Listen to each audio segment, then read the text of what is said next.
sure that the sound is okay. Test 1, 2, test, test, test, test, check. All right, well that sounds okay here. Kids, good morning, greetings, aloha. I am, oh God, I forgot the picture here. This, you know, I gotta tell you, this has been, from a morning standpoint, I'm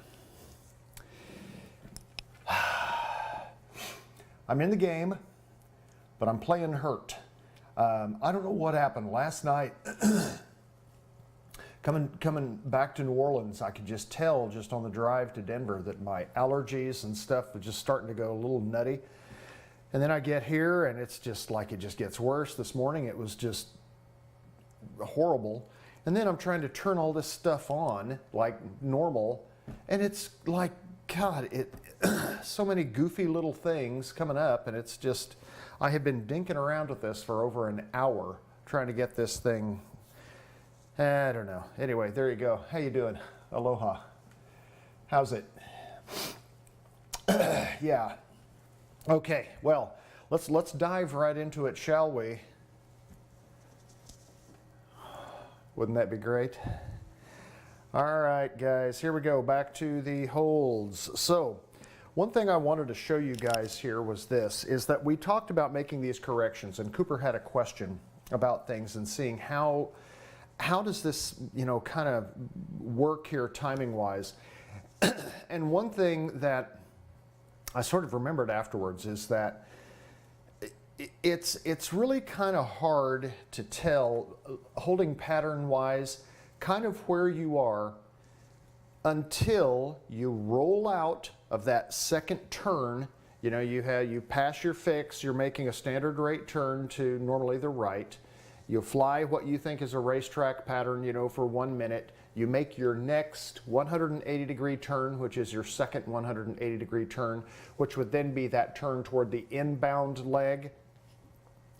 Once those wings go level, that's where you start your timer.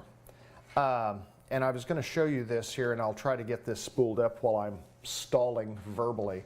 But one of the things that we do is, again, the timing piece on a lot of these elements is very important. And now the dogs are being nutty. So yeah, that's just the way it's going to be. So when we look here at the G1000, you can see this soft key button down here, and it says timer and reference here. This is where you would start your timer. So what you would do to time that inbound leg is that on that second turn, once those wings go level and you're flying toward your fix on that dedicated radial, as soon as those wings go level, you would hit the start button. And once you hit that start button, that's where you time that inbound leg. Then you look at your timer the instant you cross that fix. As soon as you cross that fix, that's when you're going to reset that timer. And you make a standard rate turn, you fly outbound, and then what you're going to do is you're going to make your timing adjustment on the outbound leg so that it can make your inbound leg equal 1 minute. So that's kind of how that works, and I wanted to show you that. I'll go ahead and stop this timer and reset in case I need to show you that again. So when you're flying this way, let's say for instance that, and I think it says it here, yes. So for instance, this for instance part right there. Once you make that second turn and you're flying that inbound leg, but it only takes you 45 seconds to get to your fix, what you know is that to make that equal at that ground speed, given those current wind conditions, what you need to do is you need to put yourself further downwind before you start that inbound leg by 15 seconds. So how do you do that? Well, what you do is that you want to double the time that it took you on the outbound leg by 30 seconds. So in other words, you want to extend the other one that other leg 30 seconds, and then you make that next turn, because then what that will do is that will give you that additional 15 seconds that you need on that outbound leg. You have to double whatever that's going to be on your outbound leg. So that's one thing that I wanted to kind of show you here. And again, this guys, this is not an exact science. And let me just tell you this. You cross that fix, you know, within about 5 seconds of kind of where you are, you would really kind of hope that 5 seconds really isn't going to throw the entire ATC system into a fritz, you know, with something like that. Let's hope that doesn't happen. But you want to get it as close as you can, just again, because remember, it's all about planning, procedure, and precision. So you want to be precise. These are things that you do when you practice with your instructor. So I just wanted to show you that. Okay, so there's that. This is kind of the correction formula that you use here to do this, which is in essence what I was saying. It's basically if you know if you're off on that 1 minute by 10 seconds, you either double it or half it by whatever that double is, and whether you add it or subtract it to that outbound leg, you're going to double that time to make that work. Crosswinds, here's another thing, and this is a thing that always kind of, you know, sort of bugged me a little bit, is this. When you look at figure 28.5, this is going to be that thing where if you look at what your inbound leg is going to be, let's say that, for instance, you're holding an 8-degree wind correction angle to the left to hold that airplane on your track. And guys, forgive me, I'm sitting here and I'm looking at one of these other displays here, and it's just, the gremlins are alive this morning. So here's what happens. Because when you look at this and you think, okay, wait a minute, why does this look like this if I'm just holding this right here and it takes 8 degrees of wind correction? So for instance, let's say that inbound leg, given this, that this is, you know, north up here and east is over here, and this is 0, 9, or 0. So to hold 0, 9, or 0 with the wind coming from the north, I'm gonna open this up here a little bit. Come on. There we go. That's that. Okay. So if we look here and we're thinking that with this, oh my gosh, come on, people, is that we're holding it this direction, and this is going to be on a you know, a course here of 0, 9, or 0, holding it that way. Well, if we know that we have winds out, God, people, okay, and we know that we have winds out of the north here, we know that we're going to need to turn our airplane to the left to some degree to hold that course. Well, let's just say that what we have to do is we have to put an 8-degree left heading correction on the airplane to hold the course of 0, 9, or 0. So you're thinking, okay, well, if I am holding that course to the left 8 degrees, wouldn't it stand to reason that I would then hold to the right 8 degrees to hold my outbound leg? And yes, it would. But the difference is that what happens between that inbound leg and the outbound leg, you have a turn. So let's see what's happening here in this turn. Remember what's happening here when we have this wind. What's going to happen as we make this 180-degree turn from here to here? We have the effect of the wind pushing us further to the south. Now, you can say, well, how about if I just shorten my turn? Good luck. Trying to get the timing on shortening a turn to make that work is almost impossible. So you still hold, when you're making that turn, a 60-second, that's an S, a 60-second standard rate turn to come 180 degrees, but you have to recognize that it's going to push you way to the south.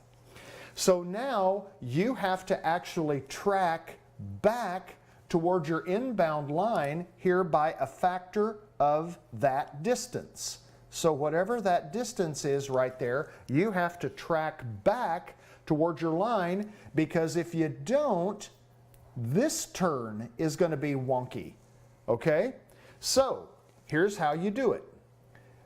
This is what we call multiply by 3.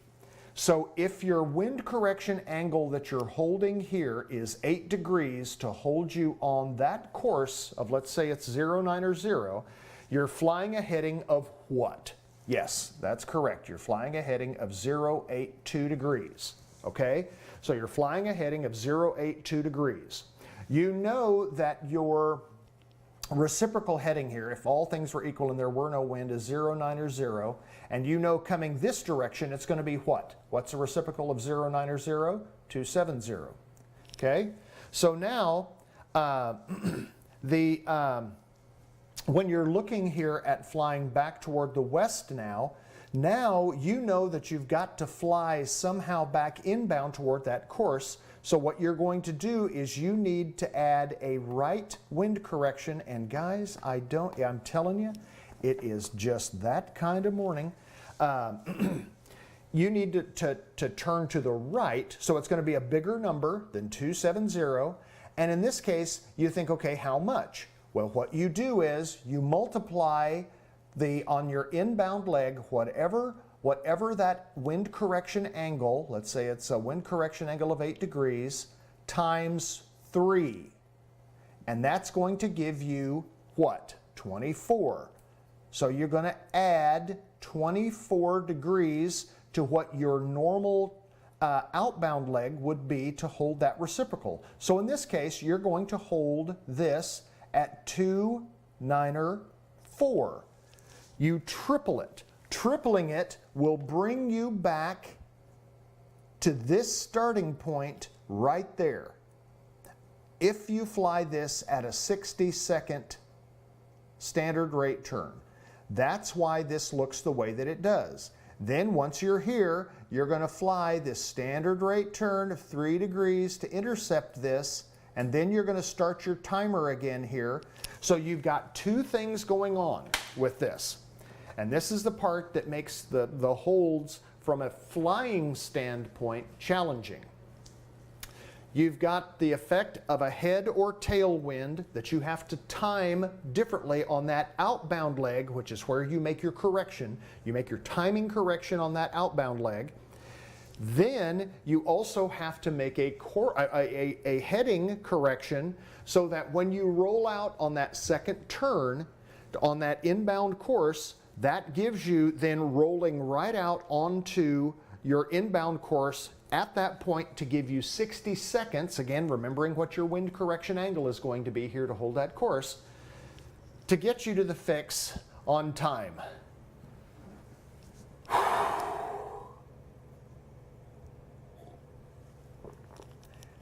Yeah. So, it sounds a little more complicated than it is, but what it does mean is this. When you're flying that inbound course on, let's say it's that 09 degree radial, or coming back, or your whatever that course is, and you're making that wind correction heading change, what you're doing now is you're recording this on the time. Remember the time. So you have your time over here that you're testing to see where it is that you're going to be. You know that if you're short on your time, let's say it's 50 seconds, you need to add 20 seconds to your outbound. If you're long, you need to subtract it by double, whatever that's going to be. If you're 5 seconds long, you're going to take 10 seconds off the outbound leg when you come back in. And you're also making that wind correction angle on that outbound leg triple of whatever it is on your inbound leg. So think about what's going on in the cockpit. not only are you sitting here holding that CDI on the center and hopefully holding that 8-degree wind correction angle, and guys, let me tell you, it's going to be an approximation because that wind is still going to do things to you. So you're holding that approximation for that 8-degree angle in there. You hit the fix, you hit your timer, you make that standard rate turn. As soon as those wings go level, you're hitting that timer again just so that you can make that timing adjustment that you need. Oh, by the way, you're also making another 24-degree turn to the right to hold that course to bring you back into where you need to be on your second turn. So my point is, you're busy.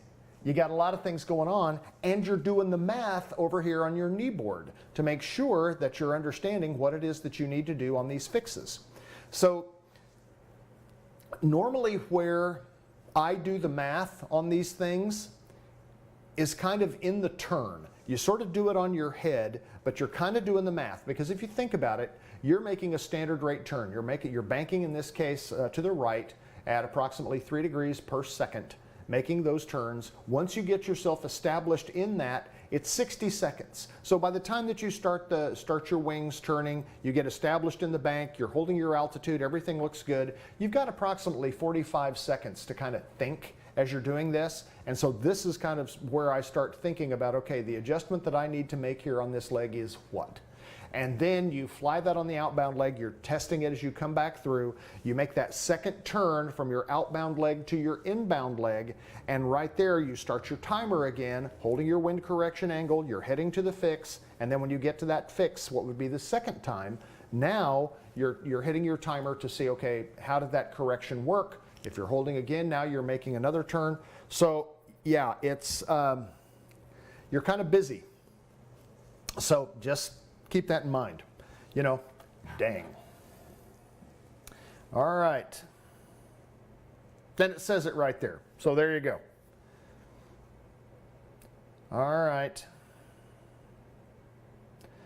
So you can look at this here, summary. Again, these little summary points here, guys, are solid gold. Now, how do we enter the hold pattern? Now, this is something here that we talk about hold entries. Understand that the hold entry is not a regulation. The hold entry is a recommendation. But it makes a lot of sense from an efficiency standpoint in how you do it. So remember that when you're looking at these hold entries here, you have a parallel entry, you have a teardrop entry, and you have a direct entry. Those are the three options that we have the FAA has sort of defined as being appropriate entry procedures to enter a holding pattern. So when you're looking here, and you're going to see here, is that you look at these, what they call 3 different sectors of a hold pattern. And they define that by this imaginary line. If you take that inbound course, so, you know, here is your inbound course, like this. So if you take that such that if you looked at this as being a perpendicular line, this would be approximately 70 degrees from your inbound course to a line perpendicular with your turn. And that's how they define these sectors. So in this case, if you're looking at that and what that line would actually be, this line would then come through here 70 degrees, meaning that you have the additional over here is going to be 20 to equal the exact 90 degrees of a right turn here with some perpendicular course. So you can kind of see what that is. And so that's kind of what we're looking at. So if you take your inbound course, draw it through the fix, you have all of this area over here is what they call sector 3, or here's one sector. You have another sector over here and another sector over here. And you can see that it is a full-on smiley face. Good morning, good morning. I know, I just did that. So now, artwork notwithstanding, if you're flying to the fix from this sector, in this thing with this imaginary line at 70 degrees. So if you're in this sector over here and you're flying toward the fix, Oh my God, I don't know what's going on with these dogs here this morning. So you're flying toward this fix. This would be what we call a direct entry into the hold. The direct entry would then put you at the fix, and then you hit your fix, you hit your timer, you start a standard rate turn, and now you begin, and the second time that you come through that fix, you are now established in the hold. So any point from this direction here, flying to this fix from this sector is what they recommend as a direct entry, because that makes the most sense. Now then, we'll look at number 2. If you are in this sector over here, and you're flying into the fix this direction, you're going to cross this fix here. You are basically going to continue your outbound here for about 60 seconds. Then you're going to make a standard rate turn, pick up your inbound course, and then cross your fix here. Once you cross that fix the second time, this would be the first time, and then this comes around here for the second time.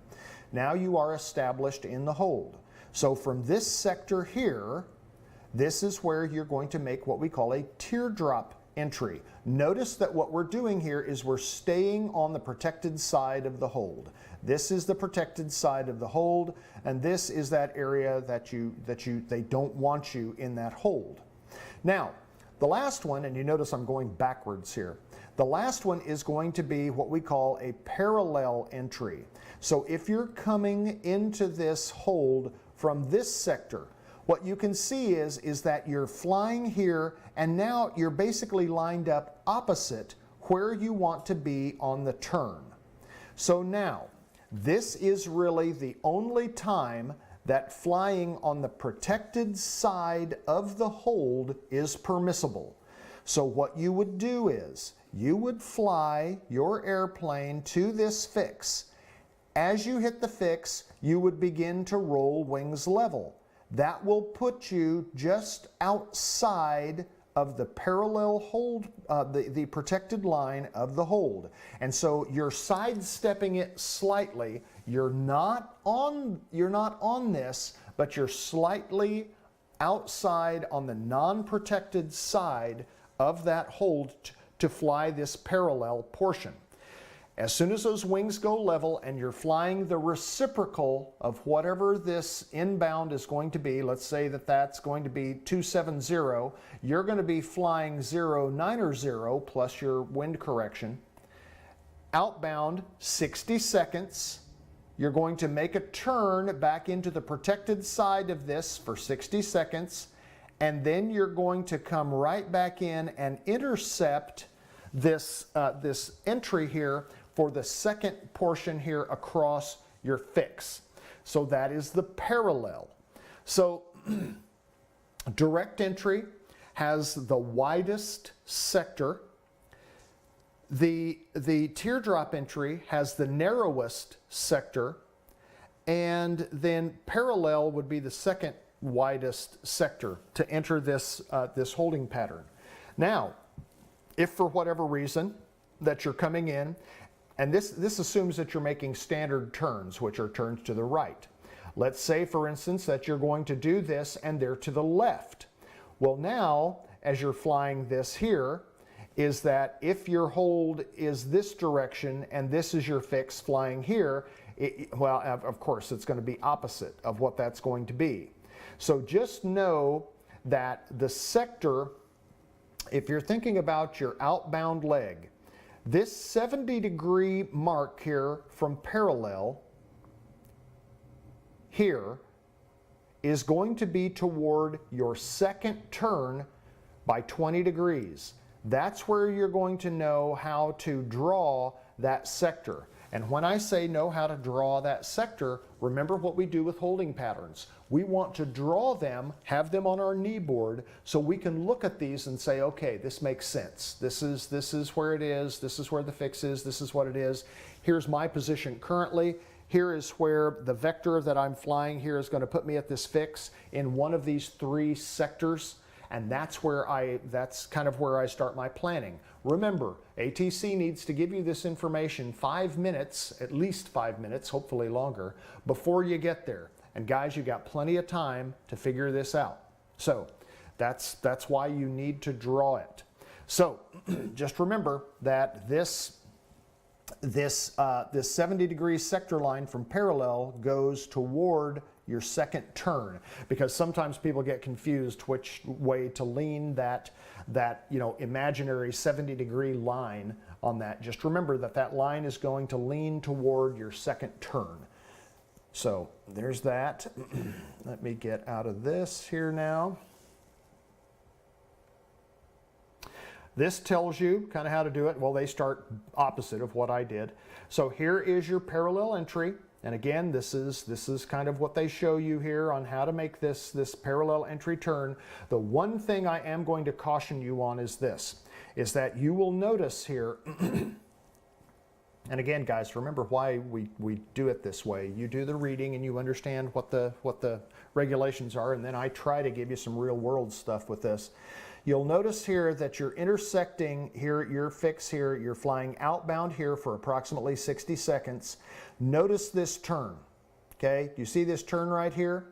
Well, if you think about that racetrack pattern and you visualize that as being a standard rate turn of 60 seconds, this basically, I understand why they're showing it this way, but the problem is with this visual is that it kind of leads you to believe that you need to make a steeper turn when you have flown outbound on that parallel for 60 seconds. It gives you the visual of making a steeper turn for that.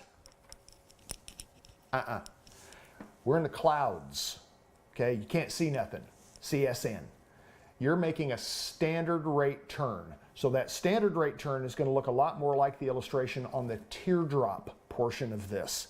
So just kind of know that that's sort of what's happening there. I caution you not to look at the visual and think, oh, well, wait a minute, if that circle is inside this other by twice, do I need to make a twice standard rate turn, 12 degrees? You know, you're making a turn in there at 12 degrees per second. You could be doing a steep turn in the clouds, and that could not wind up being very good. So just know that my recommendation is that once you fly that outbound, give yourself that standard rate turn back around here. Hang on, let me do this here. This standard rate turn back around and then coming back in this direction here to intercept this course. You want to intercept the course here at a reasonable angle, and some people will actually extend their parallel here a little bit. I have had instructors, and understand that part of my training I had 7 flight instructors for my instrument rating. It was crazy.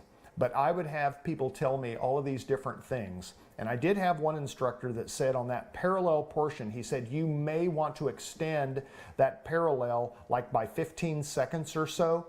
And the reason being is because if you fly this outbound 60 seconds here, let me clean that up a little bit. If you fly this outbound 60 seconds here before you start that turn, what can happen is that it puts you where you're intercepting your fix real close to the fix. It's hard to get established on that inbound course to begin your hold procedure. So if you extend it here by 15 seconds, and again, you may extend it by 30 seconds, but if you extend that here, now you're making your turn here, and it allows you to have some time between when you roll out on that course to get lined up, make your wind correction angle, get set up so you can hit your timer right here at the fix before you begin that next turn. Okay, so there's that. Then it shows you the teardrop entry. The teardrop entry, that is, that is the one that we talked about here. It's coming from the narrowest sector. So you can see what that teardrop entry looks like. And what they have done is they have taken on your inbound course, on your inbound course, the key here is that they kind of factor 30 degrees. So for instance, let's say that you are coming here, and let's say that this is going to be a 90-degree portion here, where you are, this would be a heading of 09 or 0. Well, this could be a heading of 060. So you take 30 degrees off whatever this number is over here. Take 30 degrees off of that, or add to it, depending upon which direction that you're flying. If you take that 30 degrees, you come off this 30 degrees for 60 seconds, then you make that standard rate turn. That should bring you back in here and get you set up here for the inbound leg with enough room for timing. In this case, flying the opposite direction here, if you're making non-standard or left turns with this, come on, is that in this case, let's say that that gives you a rough heading of 270. Your heading over here is going to be 300, flying that outbound 60 seconds, making that turn, coming back in, and that's kind of your thing. So they recommend that 30-degree on the holding side adjustment to whatever that inbound course is going to look like for you, so that you know kind of what to fly. Now, I've had instructors tell me 45 degrees on it, which kind of makes it a little bit easier. The problem is that some cases of 45 degrees out there, that's going to put you way out here, maybe. And so that's why they recommend that 30 degrees. Okay. And then we have the direct entry. The direct entry coming in here.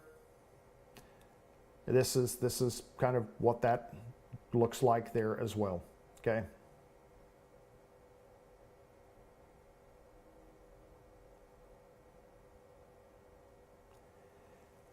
They've got, they have these things here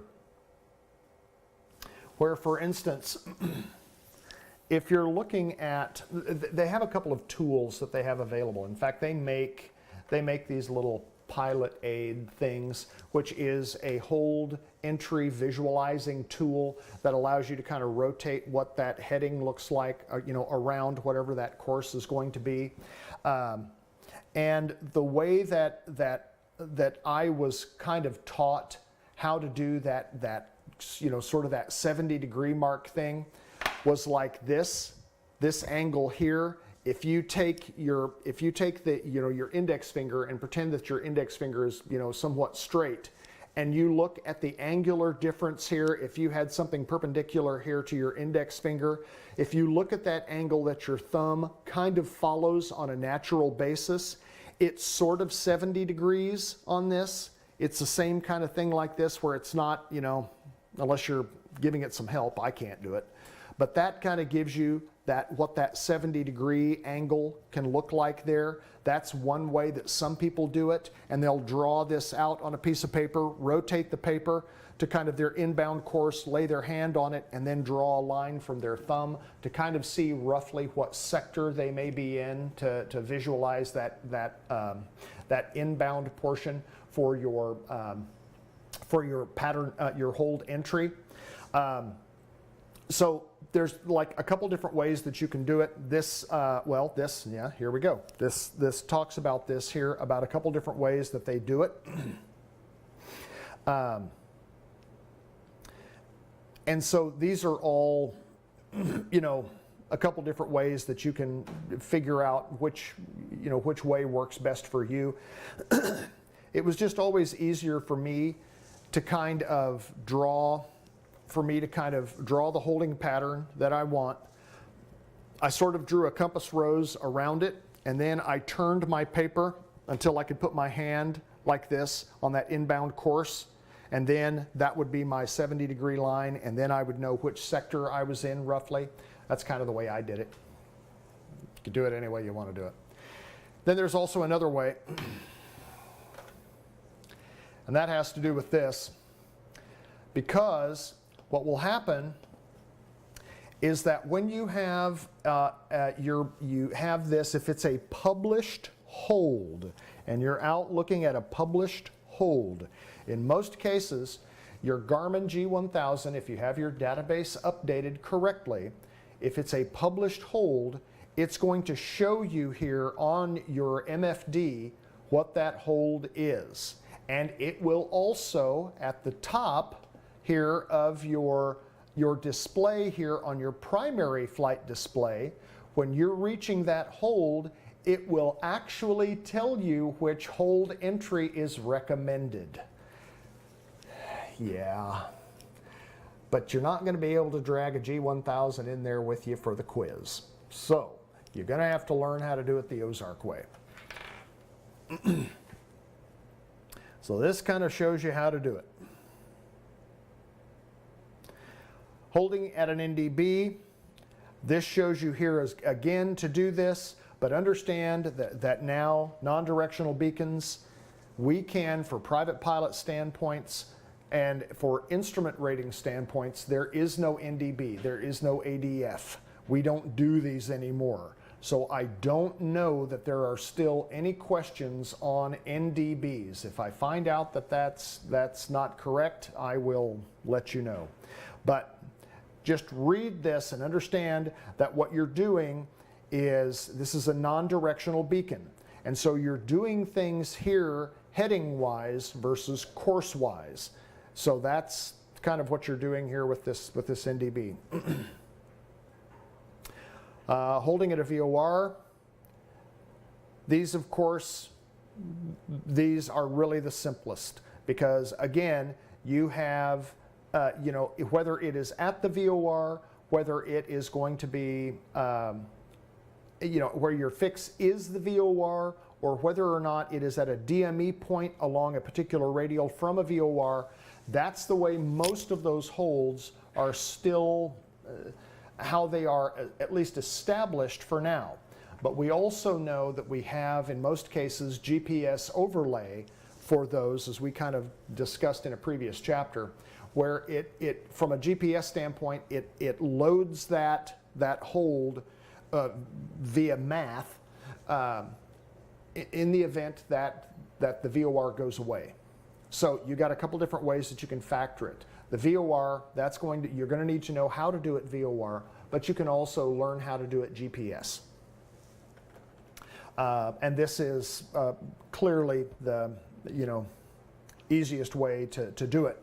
The one thing is to know, because remember your cone of confusion here over this VOR, the way you know when to begin that turn is that when that flag flips, from that to the from indication, that's when you start your standard rate turn. In this case, they're showing it to the right. So just remember, that's when you start that, at that flag flip as you're tracking that thing inbound. Remember, the closer you get here, the closer you get to this VOR, you need to make sure that you don't try to chase that needle when it starts to get a little wonky. This is that thing where you're going to hold that heading back here that you have established here that's going to hold you on that course based on your wind, and then you're holding that here and you're not chasing that CDI as it gets to the VOR until that flag flips. When it flips from the to the from indication, that's when you begin this standard rate turn. Here, turn number 1. And then right here, of course, things should be behaving normally, and they will definitely be behaving normally once you get around here and start your inbound back to pick up your radial on the way into the VOR. The holding fix. This is a place here now where you have a fix established by 2 radials from 2 separate VORs. The only thing that you need to do here is what we did in the VFR component of this, is basically be able to triangulate a position from your aircraft and those 2 points on this. So that holding fix is normally going to be established. It will also be, most of the cases here, established by the GPS in your database, so that it will show you where it is from a GPS standpoint, but also you need to know how to do it using 2 separate VOR receivers to know where that's going to be. And the way that you work that is you have your primary receiver set right here, which on this case you're on the 190 radial, you're tracking inbound here to your fix. So you're holding that course here, and you've got 010, the reciprocal of the radial that you're on. You know, you're tracking to the back. And then you know when to start the turn by when you have this dialed in on this radial of 120 on your second VOR, when that CDI is centered That is when you begin your turn. Okay? So you're holding this one centered and you're waiting for this one to come in from this second VOR. You've got VOR number 2 dialed in with the 120 degree radial here with the from indication. Remember how we did that with VORs. And once that CDI moves in and it's lined up here with your little miniature airplane, or right dead center here in the middle of your VOR, that is when you begin that turn.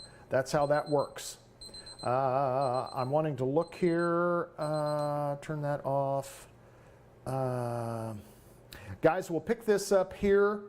I think this is page, what is this, 28, well, 626.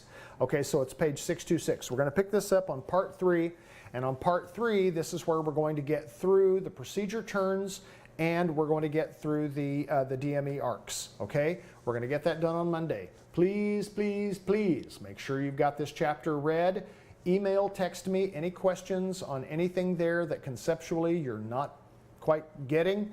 Then begin reading chapter 29. Be ready to do this because, guys, we want to start getting into test prep. My goal here is that for Wednesday, for this Wednesday, is when we're going to have the quiz for chapters 28 and 29. So let's make sure that you've got the reading done, because then we start working on what we need to do for our test prep stuff. And I'll roll that out to you after you get the quiz done on Wednesday. All right, guys, thank you very much. I apologize about all the monkey business here. I just, man. So I'm going to go take some more Allegra, and you guys have an awesome weekend. Okay, guys, and I will talk to you soon. See ya.